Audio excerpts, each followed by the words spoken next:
Hello বন্ধুরা, আসসালামু আলাইকুম। কেমন আছেন আপনারা সবাই? আশা করি আপনারা সবাই অনেক অনেক ভালো আছেন। বন্ধুরা, বরাবরের মতো আপনাদের মাঝে নতুন একটি ভিডিও নিয়ে হাজির হলাম। আজকের এই ভিডিওটি হলো ইমো ভয়েস ক্লাব নিয়ে। তো অনেকের কাছে ইমো ভয়েস ক্লাব বিরক্তকর মনে হয়।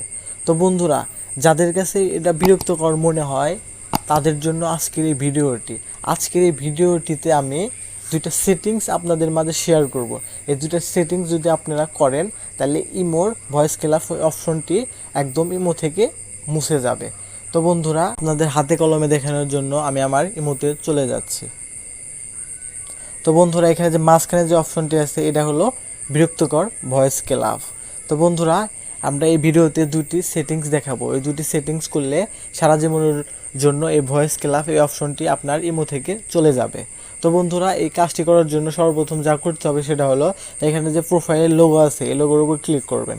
ক্লিক করার পরে এরকম একটা ইন্টারফেসে নিয়ে আসবে। এখানে যে সেটিংস অপশনটি আছে এই সেটিংসের উপর ক্লিক করবেন।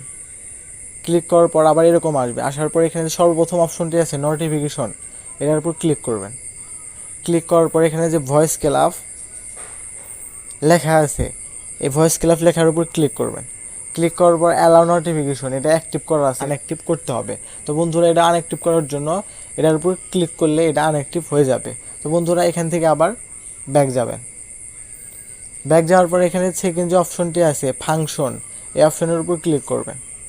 ক্লিক করার পর আবার ভয়েস ক্লাব সেকেন্ড যে অপশনটি আছে এটা অ্যাক্টিভ আছে, এটা আনঅ্যাক্টিভ করতে হবে। এটা আনঅ্যাক্টিভ করার জন্য বরাবরের মতো আবার এটার উপর ক্লিক করে দেবেন। ক্লিক করার পর এখানে কনফার্ম করে দেবেন। তো বন্ধুরা, আপনারা খেয়াল করে দেখতে পাচ্ছেন যে এখানে ভয়েস ক্লাব ওই অপশনটি একদম মুছে গেছে। তো বন্ধুরা, আশা করি পরবর্তী সময় আপনাদের আর বিরক্ত হতে হবে না। তো বন্ধুরা, ভিডিওটা ভালো লাগলে অবশ্যই লাইক, কমেন্ট এবং সাবস্ক্রাইব করতে ভুলবেন না। সবাই ভালো থাকবেন, সুস্থ থাকবেন। আবার দেখা হবে পরবর্তী এক নতুন ভিডিওতে।